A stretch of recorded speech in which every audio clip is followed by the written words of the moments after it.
గుహ చివర్లో లక్ష్మీ నరసింహస్వామి విగ్రహంతో పాటు జలసురుడు పూజించిన శివలింగం కూడా ఉంటుంది.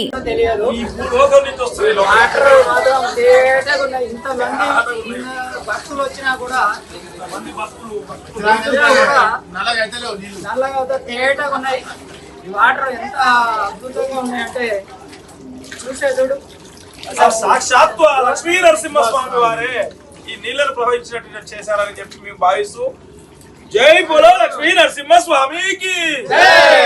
కిందంగా చేపలు కూడా కాళ్ళకు కలవడం జరుగుతుంది. ఈ యొక్క అద్భుతమైనటువంటి స్వామి దర్శనం చేసుకోవడం మహాభాగ్యవంతం. మేమైతే